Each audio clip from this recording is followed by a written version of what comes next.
This podcast is brought to you by Mystic Labs Delta 8 THC. Enjoy the relaxing, blissful effects of Delta 8 in tasty gummies, vapes, oils, and more. See why our science is magic at mysticlabsd8.com. That's Mystic Labs, D as in Delta, the number 8.com. On this episode of the CPG and CBD University podcast, education in the convenience store space on hemp-derived cannabinoid products. With the hottest edibles and other products widely available, we discuss new measures. It's hemp to a higher standard on this episode of the CPG and CBD University podcast, and it starts right now.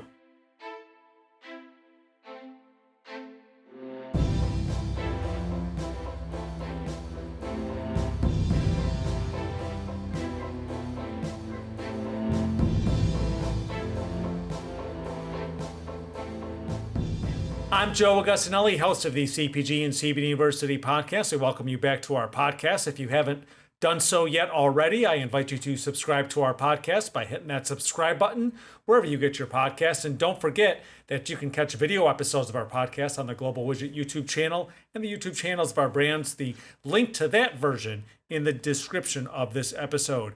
Well, with the hottest hemp-derived cannabinoid edibles and other products becoming more prevalent in the retail space, education of these products and ensuring they don't fall into the wrong hands is key. I welcome back to our podcast, Global Widget Vice President Vince Gillen and industry advocate and attorney Rod Kight, both joining me via Zoom. Welcome both to you. Hi, Joe. Thanks for having me again on the show. I'm looking forward to talking with you and Vince about these exciting new developments. Seems like there's always new developments in the hemp world. Absolutely. It's hard to keep track of all those developments. And Rod, let's start off with you. First of all, no matter the cannabinoid that is in a product, most if not all states have some type of age verification regulation on the books, correct? Well, no, actually not necessarily. So when it comes to hemp, hemp was legalized at the federal level by the 2018 Farm Bill that was enacted at the end of 2018. And there are no federal restrictions on hemp or products derived from hemp. On a state-by-state basis, there's a handful of states that have age restrictions, usually 21, but it can be 18. But for most states, there are no age restrictions on products that contain hemp or cannabinoids from hemp. You learn something new every day. Here I am, thought most of it was all 18 plus, 21 plus, but Vince, that's why we are a leader in the space when it comes to compliance, because especially with emerging trends in hemp-derived cannabinoids, whether it be CBD, Delta 8, Delta 9, the need for education retailers on these products is so important. How are you focusing your efforts? Right. Well, yeah, education is definitely key. And I think, the age restriction itself is definitely a topic that usually comes up when talking to our distribution and retail partners. And I think what we try to do is just advise them on making these an age restricted product, because if there's not something in writing, we'd rather be very conservative about it and make sure that we go ahead and have that in place, and then they can tell the retailers that. So it's one of those things where we're not trying to tell people what to do, but we're just giving what our advice would be. And I think they look to us for those that type of feedback. And Vince, you just came back from a recent trade show in the Tampa area. What type of feedback are you hearing from distributors on some of the newest products? Well, so a lot of the distributors that were there started with CBD products and have transitioned into carrying Delta 8 if they're in a state where it's lawful. And most of them were very excited. We had the Delta 9 products there on display. And they, the first question is, what's the difference between this and Delta 8? But a lot of them were just excited to be able to have the opportunity to sell those types of products, especially if they're in a state where D8 is not lawful. So it's going to give us a lot of opportunity to, have these types of hemp products into distributors that maybe we're not able to sell, one of the other ones. And then some of them actually were very conservative on CBD, and it's interesting to see someone skip selling CBD and go right to selling Delta 9, hemp THC products. And that's actually happened with probably 3 or 4 distributors. And there was probably about 40 to 50 convenience stores, distributors, nationwide. And I consider a lot of these really legacy type distributors. They're family owned businesses. Some of them are publicly traded, but for the most part, there's a lot of newer blood, if you will, that's getting in there and wants to get into the hemp space, and maybe they were on the sidelines with CBD. And for those who are getting into the Delta 8, Delta 9, other hemp-derived cannabinoid products, in addition to age verification, Rod, what are some of the other key legal issues that retailers should keep in mind when selling hemp-derived cannabinoid, especially, as I mentioned, the latest and greatest products to keep up with emerging trends?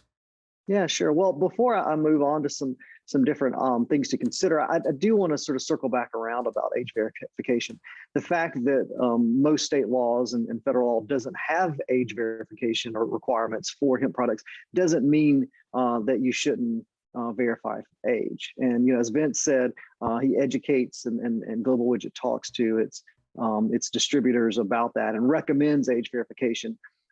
Again, particularly with the THC products, some of which do have intoxicating effects. You can feel them, and we don't advise that 15-year-olds, 17-year-olds go in and be able just to purchase these products. We think it's responsible to have some sort of age gating and to restrict the products. And certainly, if a parent comes in and they feel comfortable, there are policies that I work with clients on in those situations, and that goes for CBD as well.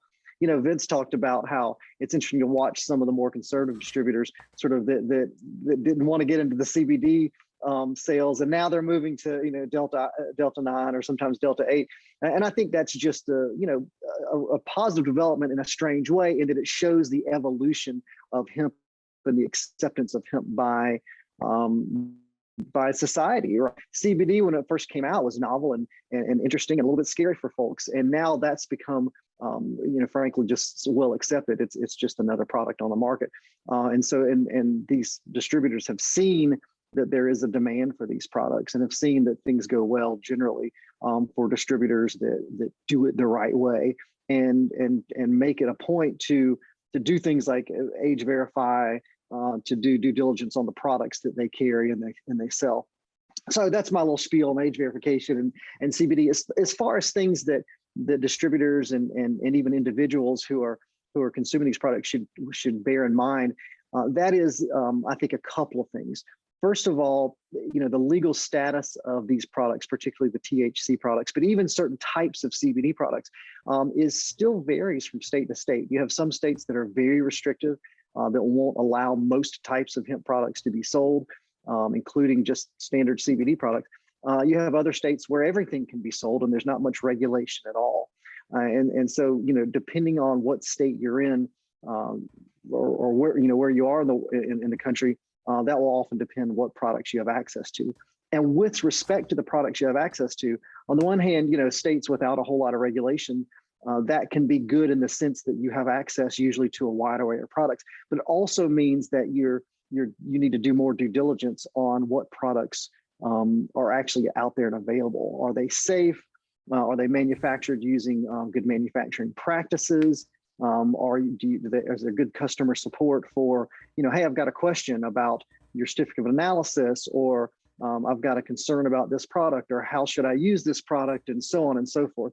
And so in states where there's not a whole lot of regulation, sometimes you see some bad actors. And that's the thing for the hemp industry that we're, as a law firm, and I know that Global Widget is concerned about, is making sure that good actors are out there doing the right thing, so the hemp industry isn't cast in a bad light due to a few bad apples.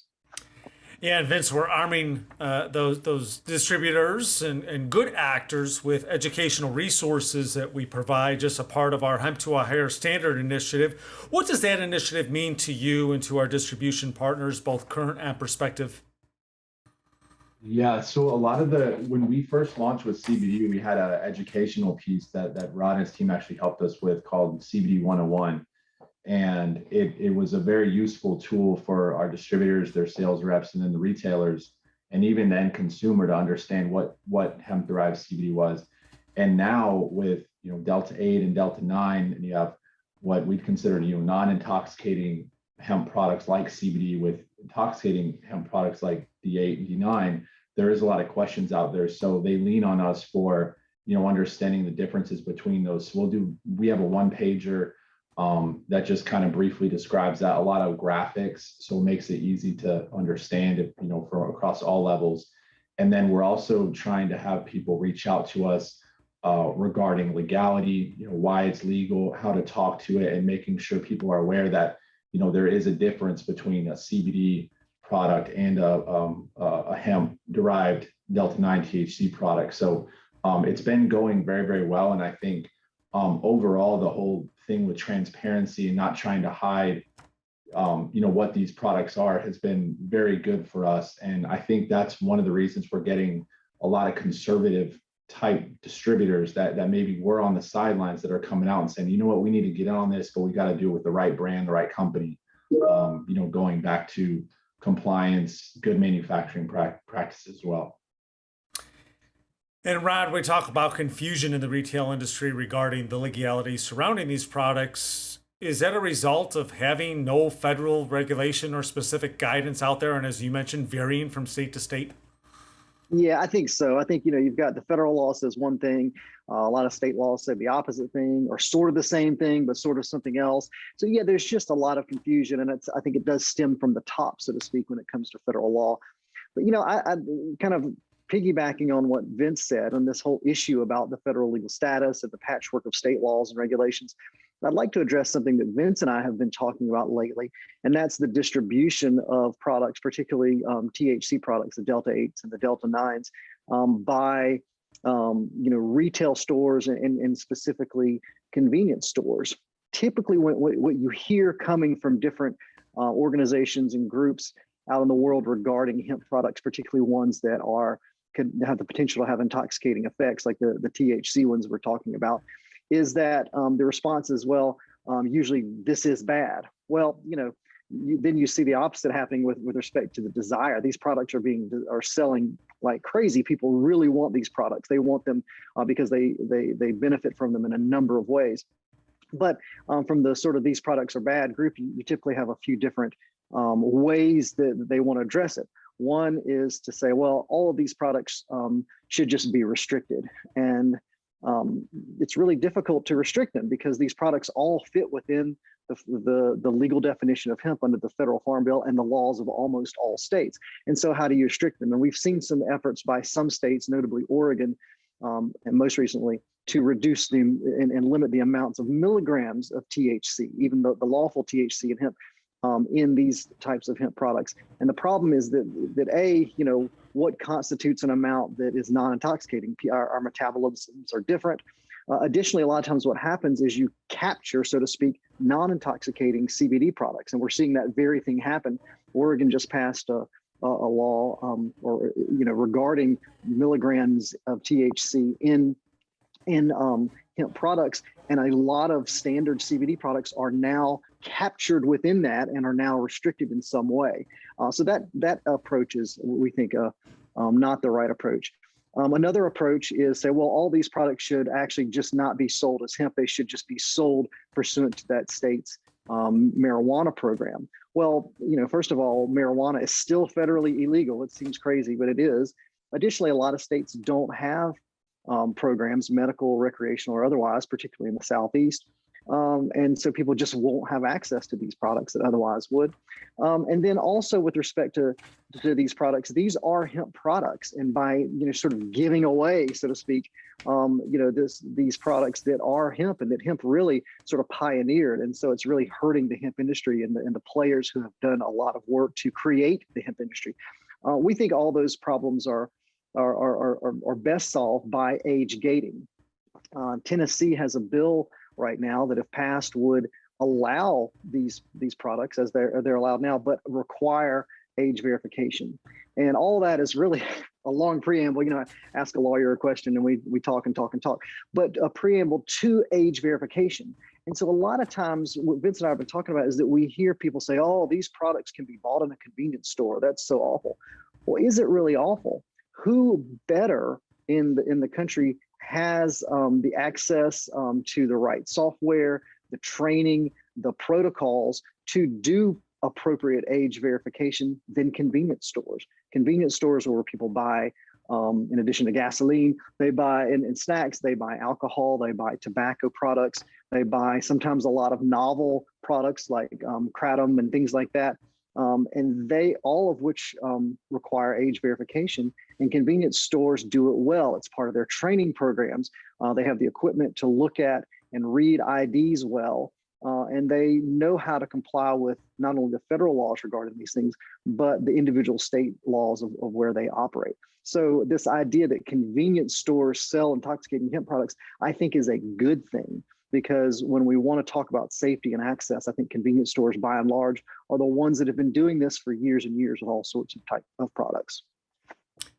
And Vince, when it comes to safety and access, some of our newest displays, obviously with that in mind, clear packaging, clear labeling requirements. Talk a little bit about that to help educate our retail and distribution partners.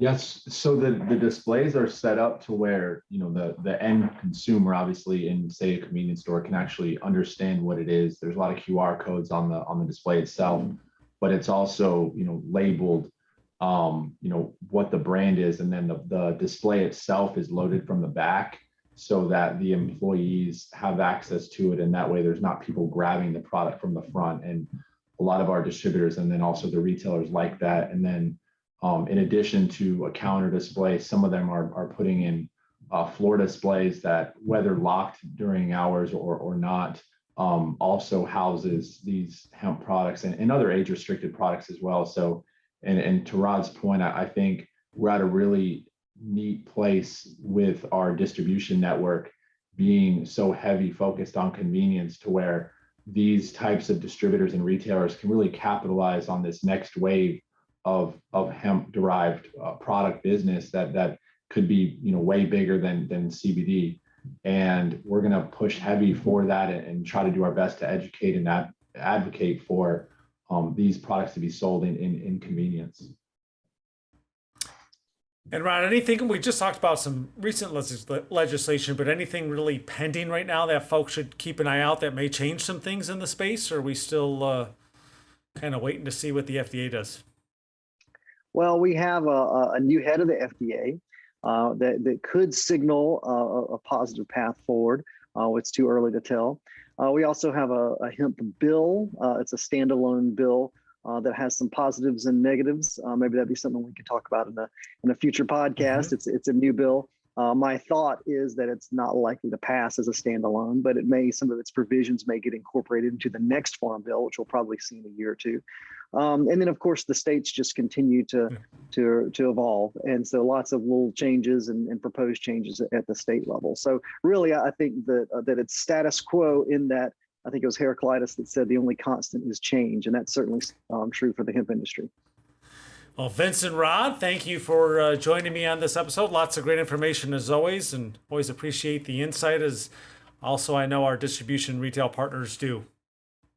Absolutely. Thanks for having us. Hey, Joe, I just got to say one thing that talks about state and law, and you can really look at how far this evolution of hemp has come. And when you look at the state of Louisiana, where they banned, and quite a few distributors were at this show recently, they're pretty large.